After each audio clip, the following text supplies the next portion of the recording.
Hello everybody. Hope everybody's having a beautiful day.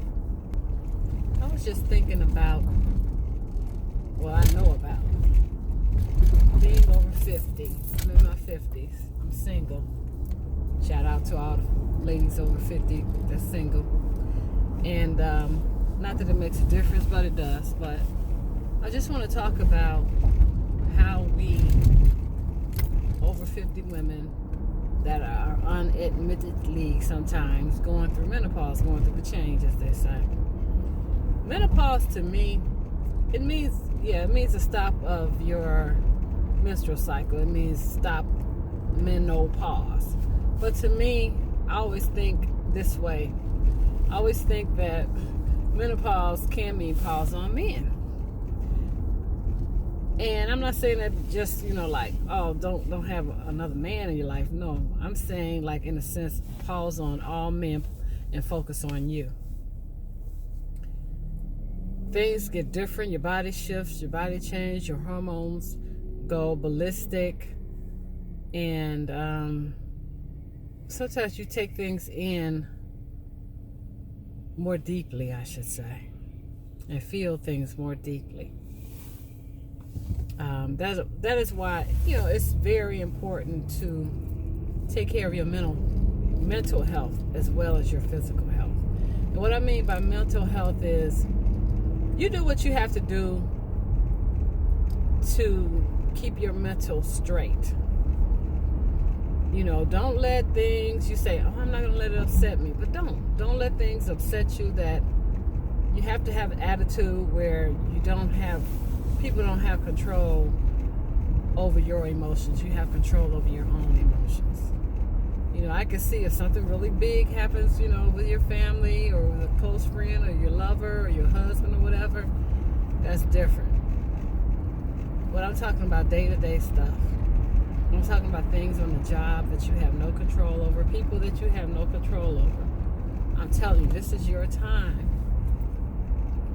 to get your emotional stuff straight, because it can lead to a myriad of health problems as well if you don't take care of your mental as well as your physical.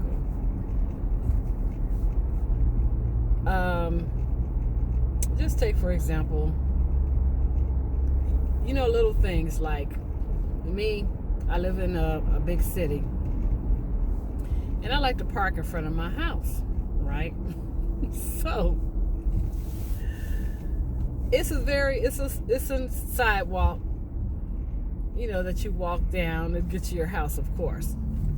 So I noticed my neighbors, which are both women and both younger than me, they always park at the crosswalk so they can just get out of their car with ease and just walk on up to their door. And I said, how come I don't do that? They don't mind blocking me up, or they don't mind, they do it consistently where they are, it's convenient. They don't even think about it. This is what I'm saying. This is a small thing. They don't think about it, but I do. I think about it when I pull in. I think about, I gotta look. I gotta make room for somebody else. I gotta look out for somebody else. I'm gonna pull up so my neighbor can have this, that, and the other and be convenient to her. I'm not doing that anymore. I'm going to treat myself the way I want to be treated. I'm going to treat myself good. And that's just a small thing. And here's another example that I have experienced in my experience that I'm going to change, right? Instead of going to these little chain restaurants like Red Lobster, Olive Garden, or just basically like substandard or just regular food. I'm not going to say it's substandard because it's not. It's just regular food. Once in a while, treat yourself to a nice restaurant. Save your money if you got to do that. I know I do. And go once or twice, once a month, maybe once every couple of months. Treat yourself to a nice, fine dining experience. if you want to draw that into your life, if you're single, if you want to draw that type of relationship or partner into your life that knows that you treat yourself well, you will draw that person that treats you well because you treat yourself well. So these are some things I'm training myself to do. I'm training myself to do is to start treating yourself nice, treating yourself well, and others will follow. They'll see that you won't take no ish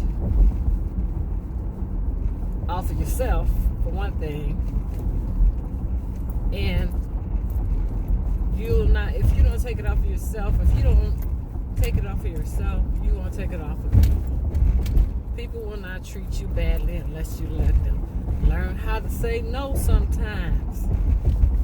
You know, and I think when you start saying no, this is something I had to practice too, that it'll come so natural, and it'll come so natural without the guilt. That's called loving yourself. Without the guilt of saying no, without being like, oh man, I know you have put you in a bind. Well, look, you're putting yourself in a bind. Why do you constantly put yourself in a bind? Knowing that, you wanted to say no. The world ain't gonna stop if you say no.